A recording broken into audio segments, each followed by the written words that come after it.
Olá, eu sou o professor Lucas Neto. Sejam bem-vindos a mais um programa Escola Bíblica no seu lar. Hoje nós vamos estudar a lição de número 8, que tem como título O relacionamento com pessoas de uma fé diferente. Dentro deste tema, nós vamos falar sobre 3 assuntos. E o primeiro deles será religião no contexto moderno. Em segundo lugar, vamos falar sobre fé cristã no contexto das religiões mundiais. E em terceiro e último lugar, vamos falar sobre relacionamento com pessoas de outras crenças.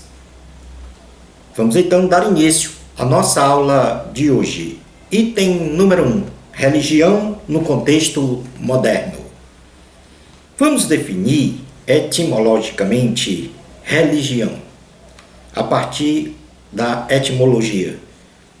Oriunda da palavra latim religare, que significa ligar novamente, voltar a ligar ou religar, este termo indica o estado de união entre os homens e uma entidade sobrenatural, que exerce sua autoridade sobre os seres humanos, segundo preceitos, estatutos e juízos materializados por ritos, cerimoniais, crenças e ações religiosas, que reconhece a entidade sobrenatural como um Deus.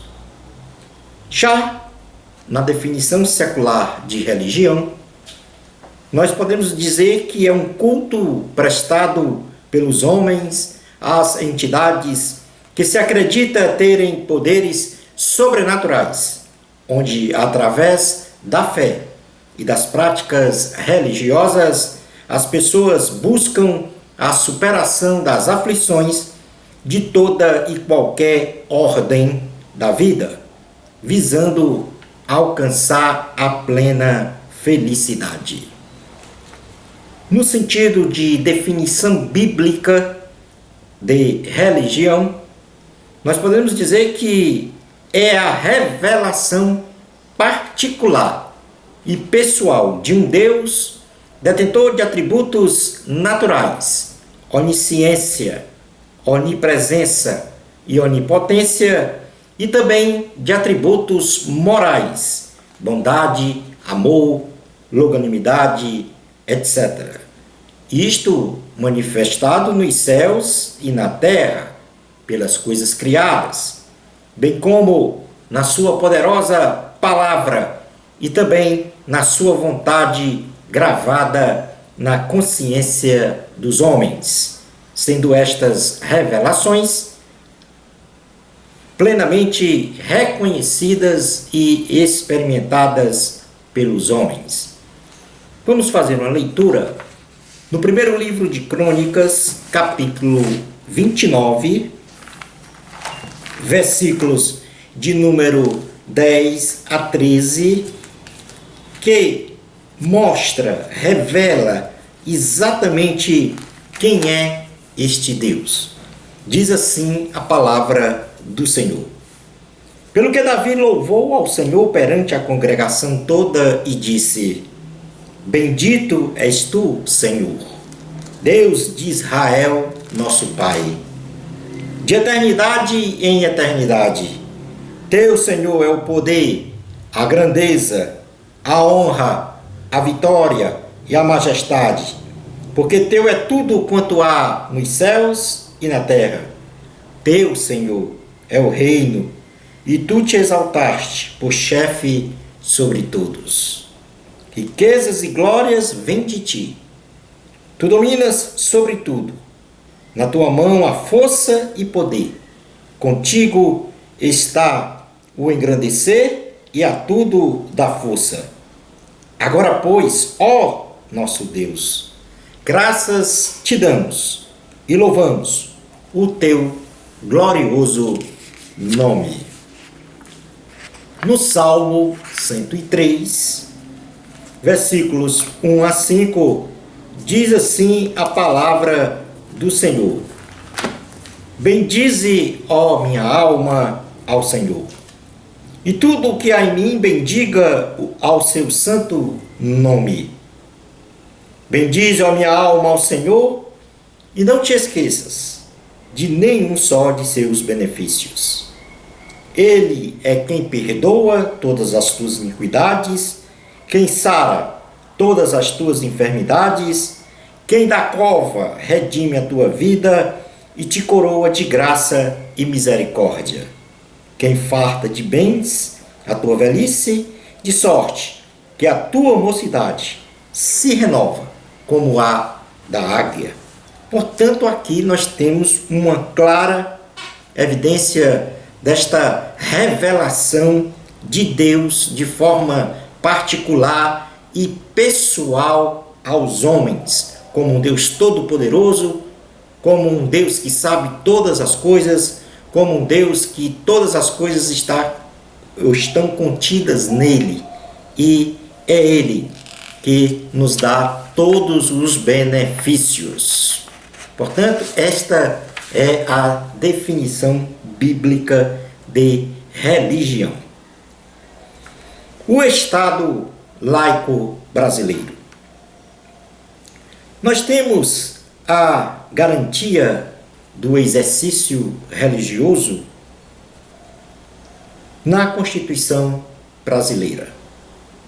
A Constituição da República Federativa do Brasil assegura em seu artigo 5º, inciso 6, do capítulo 1 dos direitos e deveres individuais e coletivos, em seu título 2 dos direitos e garantias fundamentais, a liberdade de consciência e de crença a qualquer pessoa, inclusive com livre exercício de culto e proteção aos locais de culto e liturgias, conforme o seguinte texto escrito, registrado em nossa Constituição Federal. Artigo 5º, inciso 6. É inviolável a liberdade de consciência e de crença, sendo assegurado o livre exercício dos cultos religiosos e garantida, na forma da lei, a proteção aos locais de culto e às suas liturgias. Portanto, no Brasil, está assegurada na Carta Magna a nossa liberdade em prestar culto e adoração ao único Deus, Yahvé, Jeová. Porém, havendo ainda a completa separação entre o Estado brasileiro e as instituições religiosas quanto à administração de governo do povo. Mas é importante, nesse sentido da religião no contexto moderno, compreendermos os 3 tipos de Estado com relação à religião. O primeiro é o Estado laico, por exemplo, o Brasil, que garante a liberdade religiosa a todos os seus cidadãos e, por meio de suas instituições, promove a igualdade das diversidades religiosas em suas manifestações litúrgicas, porém, não admite qualquer interferência sociopolítica e cultural das entidades religiosas no governo da nação. Portanto, este é o Estado laico, que garante a liberdade religiosa a todos os seus cidadãos. Por um outro lado, nós temos também o Estado teocrático. E o Estado teocrático tem como fundamento de governo o total controle das políticas públicas e das ações de governo por uma religião que predomina e deve ser seguida pelos seus cidadãos como religião oficial. Por exemplo, o Vaticano, cuja religião oficial é a religião católica, apostólica e romana. O Irã, cuja religião é o islamismo, e Israel, cuja religião oficial é o judaísmo. Portanto, estes são estados teocráticos, em que o fundamento do governo é controlado totalmente, as políticas públicas são controladas pela religião que predomina, pela religião oficial. Estado e instituições religiosas, elas se confundem na administração daquela nação. O Estado confessional se caracteriza por reconhecer uma religião oficial. Entretanto, esta não participa das ações governativas do país, apesar de ter bastante influência quanto às suas opiniões na administração política do Estado. Portanto, a religião no contexto moderno perpassa por estes três tipos de Estado. O Estado laico, que garante a liberdade religiosa. O Estado teocrático, onde governo, ou seja, Estado e Igreja, são a mesma coisa. Isso quer dizer, eles é que realizam as políticas públicas e as ações de governo. Estado e Igreja se confundem. E nós temos, então, o Estado confessional, que admite uma religião oficial, porém, esta não participa da administração política do Estado. Esta é a religião no contexto moderno das nações. A Igreja institucional brasileira deve pregar com bastante intrepidez o Evangelho de Cristo, pois a Bíblia Sagrada afirma categoricamente que feliz é a nação cujo Deus é o Senhor Jesus Cristo. E nós podemos ler isto no Salmo de número 33, versículo 12, que diz assim a palavra do Senhor. Feliz a nação cujo Deus é o Senhor, e o povo que ele escolheu para sua herança. No segundo livro das Crônicas, capítulo 7, diz assim a palavra do Senhor. Segundo livro das Crônicas, capítulo 7, versículo 14. Se o meu povo, que se chama pelo meu nome, se humilhar e orar e me buscar e se converter dos seus maus caminhos, então eu ouvirei dos céus, perdoarei os seus pecados e sararei a sua terra. Portanto, a igreja deve pregar o Evangelho de Cristo, independentemente se o Estado é laico, teocrático ou confessional. Passemos agora a estudar o item 2 da lição, que fala sobre fé cristã no contexto das religiões mundiais. Não adotaremos neste ponto da lição uma análise pormenorizada das principais religiões do mundo, no que tange a dizer quem foi o seu fundador, a profissão de fé, os pressupostos, princípios, diretivas de conduta, por não ser o objetivo primordial desta lição. Entretanto, as religiões mundiais, apesar de suas diversidades de ritos, de ações cerimoniais e crenças, possuem similaridades a respeito de suas características, as quais nós passamos a mencionar agora.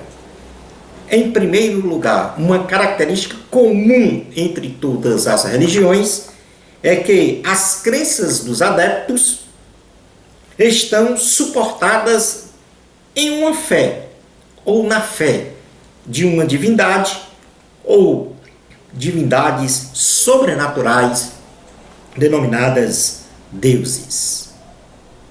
Uma segunda característica das religiões mundiais é que a religião ela prefigura uma representação coletiva de uma fenomenologia social que supera a relação íntima e individual do homem com o divino. Outra característica comum entre as religiões mundiais é que ela é representada ou são representadas para o público, para as pessoas, através de símbolos, de rituais, de cerimônias ou cerimoniais e pela valorização ao sagrado. E uma outra quarta característica é que a religião sistematicamente se apoia em escritos que regem, legitimam, explicam e fundamentam a fé dos adeptos. Assim, a religião ela tem como um objetivo final, através do religar o homem com uma entidade divina, a condição de ter paz interior e de ser feliz. Ou seja, o homem busca na religião uma permanente felicidade em sua vida. O cristianismo traz em sua essência características próprias que não se encontram nas religiões mundiais, as quais nós passamos a mencionar neste momento. Então vamos ver neste momento que características próprias o cristianismo tem que não se encontra em outras religiões, colocando então o cristianismo como algo próprio, que está exatamente, podemos dizer, num patamar não de exclusivismo, mas ele é exclusivo com relação a estas características. E nós podemos então começar a mencionar estas características que não existem em nenhuma outra religião, dizendo que Cristo é o próprio Deus Criador, que veio ao mundo terrestre e se revelou aos homens para anunciar a salvação, retirando deste mundo o pecado. Isto não existe em nenhuma outra religião. João, capítulo 1, Evangelho de Cristo, segundo escreveu João, em seu capítulo de número 1, versículos 1 a 14, diz assim: No princípio era o Verbo, e o Verbo estava com Deus, e o Verbo era Deus. Ele estava no princípio com Deus. Todas as coisas foram feitas por intermédio dele, e sem ele nada do que foi feito se fez. A vida estava nele, e a vida era a luz dos homens. A luz resplandece nas trevas, e as trevas não prevaleceram contra ela. Houve um homem enviado por Deus, cujo nome era João.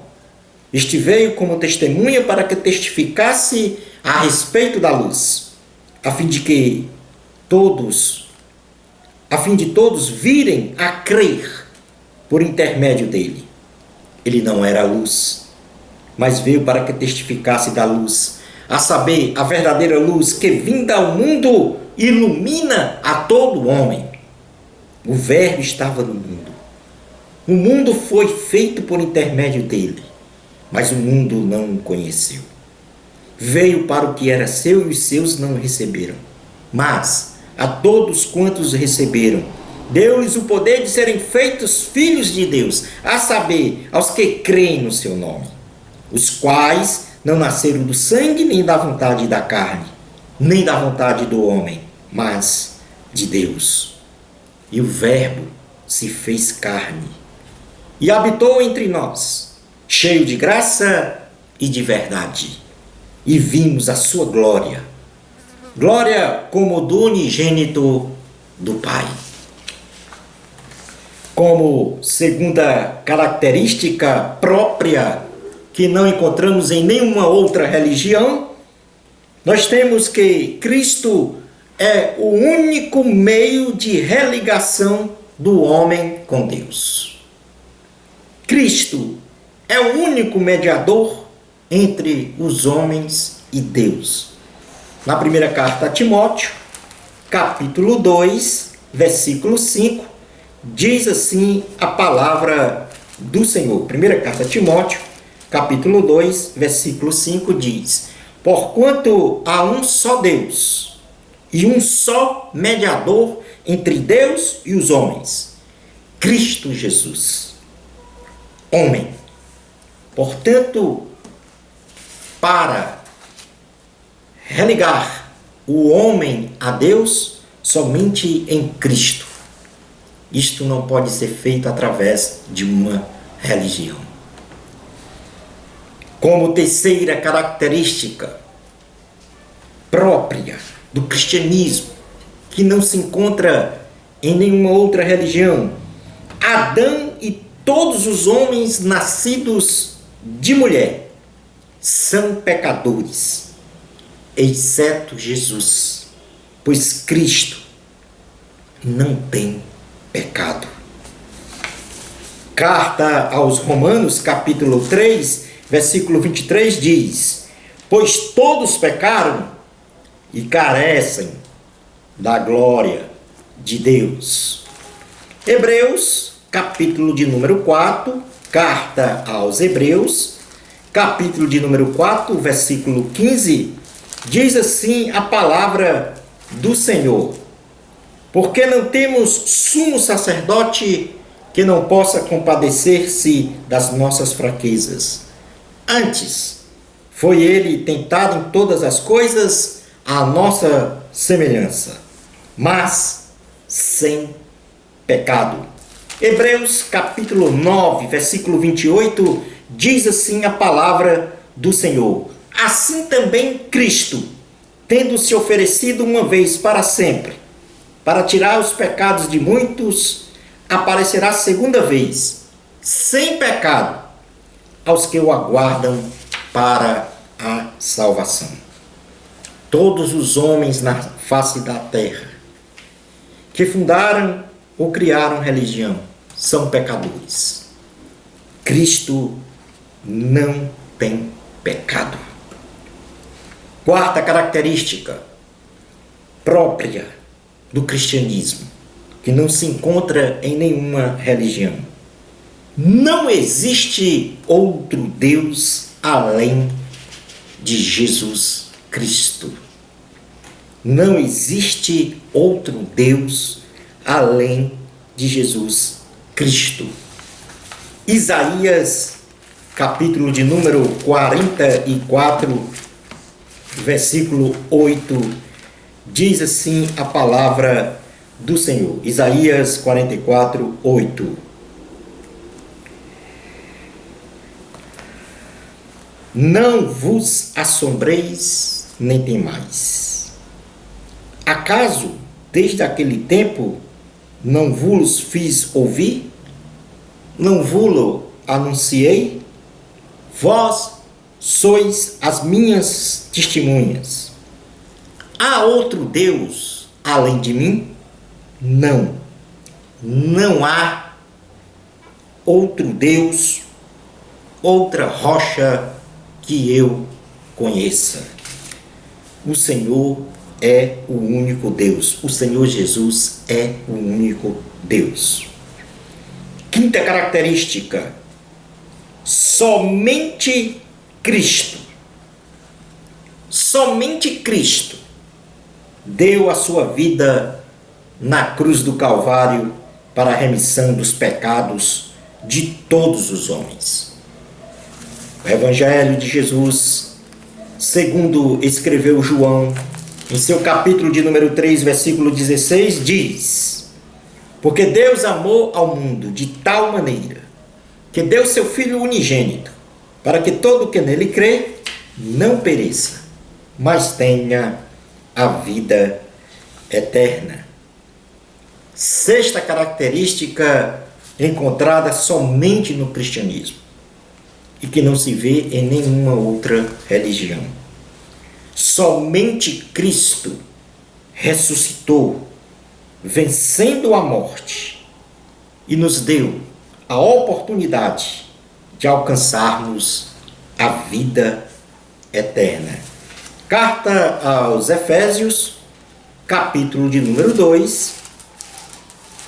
Carta aos Efésios, capítulo de número 2, versículos do 1 ao 10, diz o seguinte: Ele, no caso Cristo, vos deu vida, estando vós mortos nos vossos delitos e pecados, nos quais andastes outrora segundo o curso deste mundo, segundo o príncipe da potestade do ar, do espírito que agora atua nos filhos da desobediência, entre os quais também todos nós andamos outrora, segundo as inclinações da nossa carne, fazendo a vontade da carne e dos pensamentos.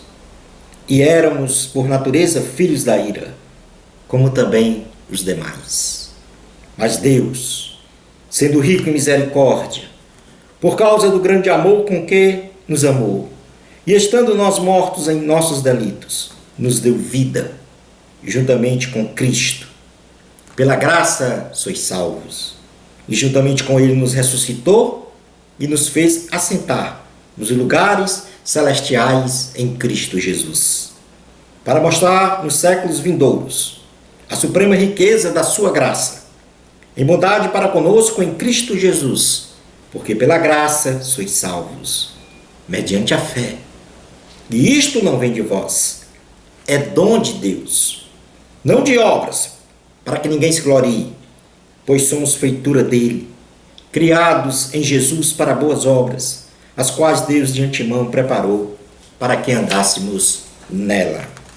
E como sétima característica do cristianismo, Cristo é o único caminho, é a única verdade e é a vida. Evangelho de Jesus, segundo escreveu o apóstolo João, capítulo de número 14, versículo 6, diz: respondeu-lhe Jesus: eu sou o caminho e a verdade e a vida. Ninguém vem ao Pai senão por mim. Portanto, recapitulando, características próprias do cristianismo. Primeiro, Cristo é o próprio Deus Criador, que veio ao mundo terrestre e se revelou aos homens para anunciar a salvação. Segundo, Cristo é o único mediador entre os homens e Deus. Não existe outro Deus além de Jesus Cristo. Adão e todos os homens são pecadores, porém Cristo é sem pecado. Somente Cristo, em quinto lugar, somente Cristo deu a sua vida na cruz do Calvário para a remissão dos pecados dos homens. Sexto, somente Cristo ressuscitou. E sétimo, Cristo é o único caminho, a verdade e a vida. Passemos agora a estudar o item 3 da lição, que fala sobre relacionamento com pessoas de outras crenças. Alguns princípios imprescindíveis devem fazer parte de nosso relacionamento com todas as pessoas que professam ou não Jesus Cristo como Salvador e Senhor da humanidade. Mas, especialmente, nós temos que ter o princípio com relação a todas as pessoas de ser um bom exemplo em tudo que somos e de ser um bom exemplo em tudo o que fazemos.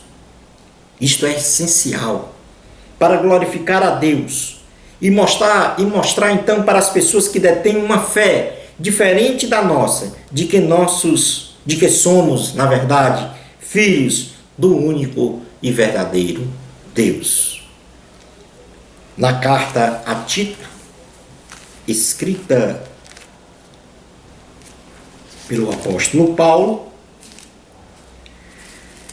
ele, no capítulo de número 2, versículo 7 e 8, diz assim: torna-te pessoalmente padrão de boas obras.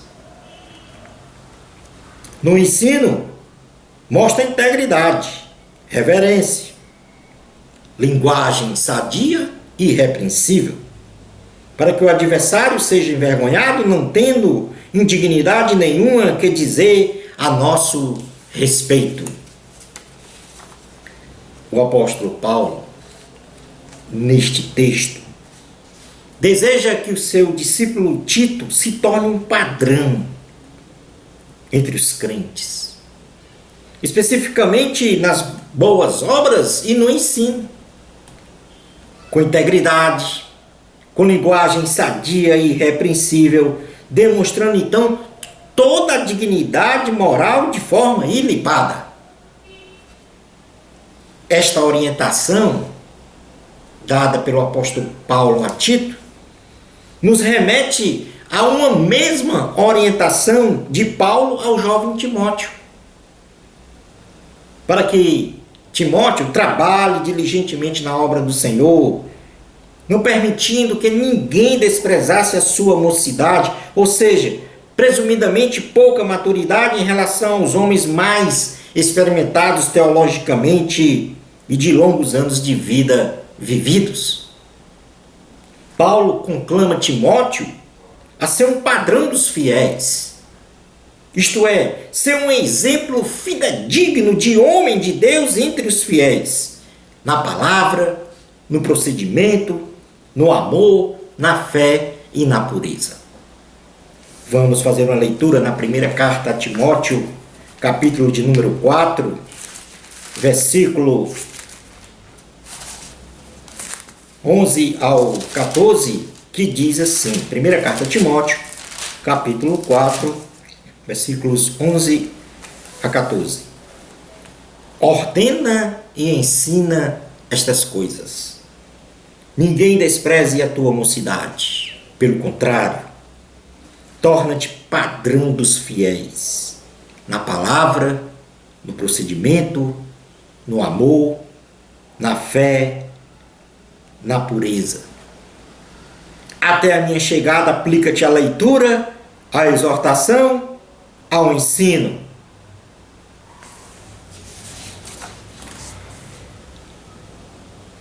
Trazendo então estas duas exortações, uma a Tito e outra a Timóteo, para o contexto da nossa relação com pessoas de uma fé diferente. O que significa ser exemplo então entre os fiéis, ou um padrão? O que significa ser exemplo entre os fiéis? Na palavra, no procedimento, no amor, na fé e na pureza. Esta deve ser a nossa postura frente a todas as pessoas, mas muito especialmente àqueles que não professam a nossa mesma fé. E nos mostrando desta forma, o Espírito Santo convencerá àqueles que não professam a nossa fé de que Jesus Cristo é a verdade. O que significa ser padrão entre os fiéis na palavra?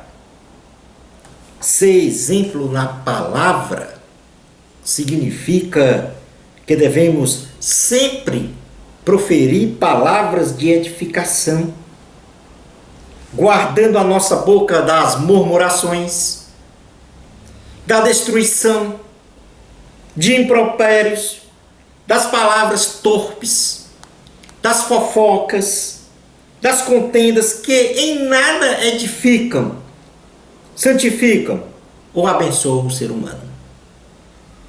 Falar coisas boas, falar coisas que edificam, não entrar em contendas, em discussões vãs. O que sair da sua boca seja para construir e não destruir. Mateus, capítulo de número 12, versículos do número 33 ao 37. O Evangelho de Jesus, segundo escreveu Mateus, em seu capítulo 12, versículos 33 a 37, diz assim: Ou fazei a árvore boa e o seu fruto bom, ou a árvore má e o seu fruto mau. Porque pelo fruto se conhece a árvore. Raça de víboras, como podeis falar coisas boas, sendo maus? Porque a boca fala do que está cheio o coração. O homem bom tira do tesouro bom coisas boas, mas o homem mau do mau tesouro tira coisas más. Digo-vos que de toda palavra frívola que proferirem, os homens dela darão conta no dia do juízo. Porque pelas tuas palavras serás justificados, e pelas tuas palavras serás condenado. O que significa ser exemplo entre os fiéis no procedimento? Deus retribui a cada um segundo o seu procedimento. Devemos ser verdadeiros. E o que dizemos ser? Só seremos sábios e inteligentes se praticarmos a nossa fé, alicerçadas em boas obras, com um procedimento íntegro, reto, idôneo e ilibado. O nosso procedimento vai demonstrar às pessoas a nossa fé como verdadeira. Portanto, na carta de Tiago, capítulo de número 3, versículos 13 ao 18, diz assim a palavra do Senhor: Quem entre vós é sábio e inteligente? Mostre em mansidão e sabedoria. Preste atenção a esse versículo. Quem entre vós é sábio e inteligente? Para ser sábio e inteligente, do ponto de vista bíblico, do ponto de vista religioso, a pessoa é sábia e inteligente quando mostra em mansidão de sabedoria, mediante condigno proceder as suas obras. Se pelo contrário tende em vosso coração inveja amargurada e sentimento faccioso de confusão, de brigas, nem vos glorieis disso, nem mintais contra a verdade. Esta não é a sabedoria que desce lá do alto, antes é terrena, animal e demoníaca.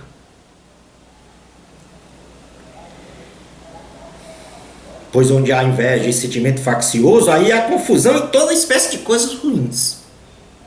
A sabedoria, porém, lá do alto, é primeiramente pura, depois pacífica, de paz, indulgente, tratável, plena de misericórdia e de bons frutos, imparcial, sem fingimento. Ora, é em paz que se semeia o fruto da justiça para os que promovem a paz. Portanto, o nosso procedimento, a nossa conduta moral, ética, social e espiritual deve estar, então, pautada exatamente nestes preceitos de mansidão, de sabedoria, de paz, de ser tratável, de misericórdia, de não se envolver em contendas, nem em confusões, nem ser faccioso, de modo nenhum. Ainda dentro deste contexto, o que significa ser padrão entre os fiéis no amor? O amor de Deus é indescritível.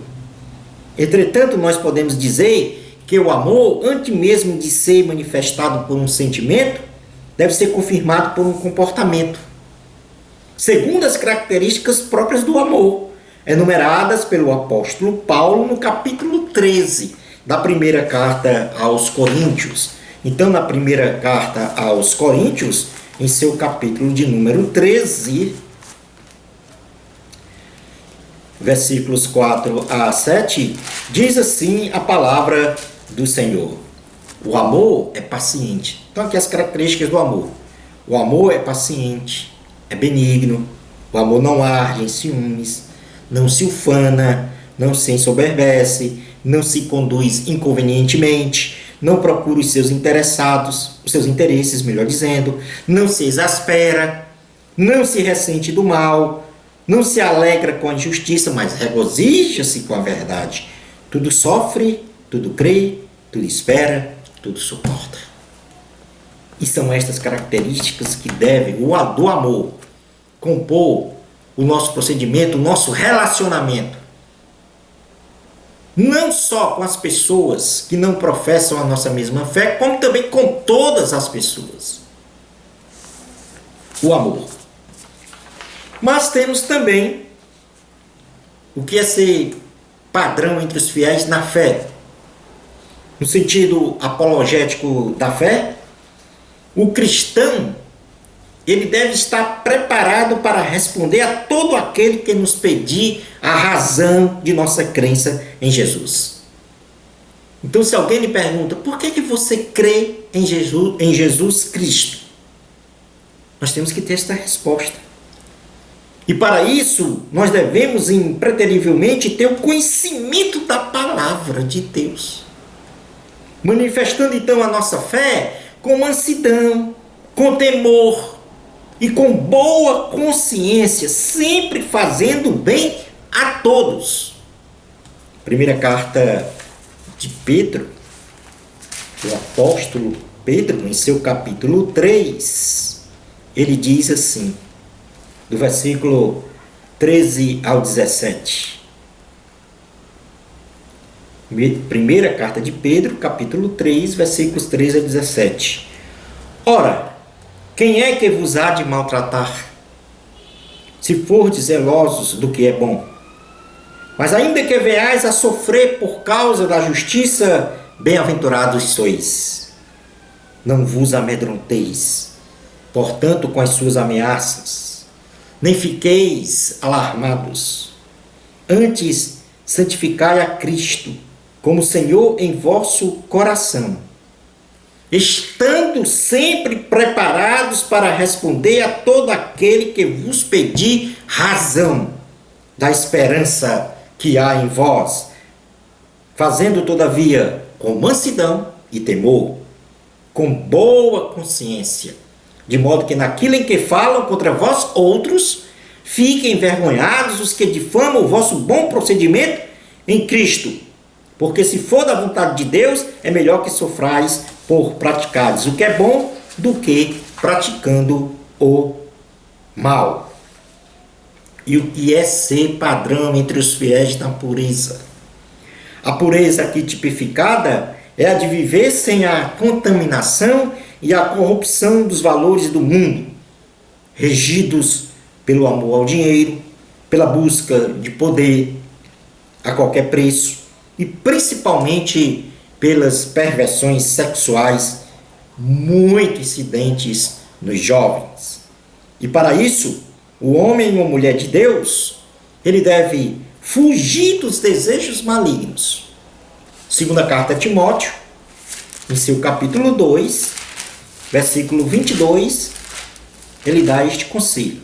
Segunda carta a Timóteo, capítulo 2, versículo 22, diz assim a palavra do Senhor: foge, outro sim, das paixões da mocidade. Parte A do versículo. Foge, outro sim, das paixões da mocidade. Isso quer dizer, dos desejos malignos. Ele diz também que nós devemos nos conservar puro, não participando dos pecados dos outros. Na primeira carta a Timóteo, capítulo de número 5, também versículo 22, diz assim a palavra do Senhor: na parte B do versículo. Não te tornes cúmplice dos pecados de outrem. Conserva-te a ti mesmo puro.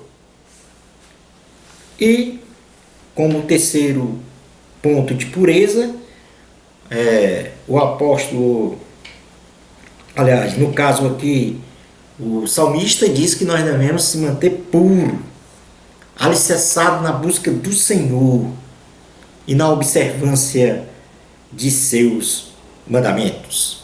E isso nós podemos encontrar no Salmo 119, versículos 9 ao 11, que diz assim: de que maneira poderá o jovem guardar puro o seu caminho? Observando segundo a tua palavra. Observando a palavra, ou seja, guardando a palavra, praticando a palavra. Versículo 10. De todo o coração te busquei. Não me deixes fugir aos teus mandamentos. Guardo no coração as tuas palavras, para não pecar contra ti. Sendo um padrão dos fiéis, consubstanciado na palavra, no procedimento, no amor, na fé e na pureza, seremos salvos. E promoveremos a oportunidade de nossos ouvintes, que professem ou não a nossa fé em Jesus Cristo, de se salvarem da condenação eterna. É o que nós podemos ler na primeira carta a Timóteo, capítulo de número 4, versículo 15 a 16, que diz o seguinte: medita estas coisas, e nelas sê diligente, para que o teu progresso a todos seja manifesto. Tem cuidado de ti mesmo e da doutrina. Continua nestes deveres, porque fazendo assim, salvarás tanto a ti mesmo como aos teus ouvintes. Concluindo a nossa aula de hoje, o cristão deve ser um padrão moral e espiritual, segundo os preceitos divinos, exarados na gloriosa Bíblia Sagrada. Quando vivemos segundo o caráter e imagem de Jesus Cristo, glorificamos o Evangelho de Cristo e ratificamos o ser sal e luz da terra para todos os homens, que professem ou não a nossa fé. Uma bênção especial de Deus para você. Amor a Cristo. Até o nosso próximo programa, Escola Bíblica no seu lar, se Deus permitir.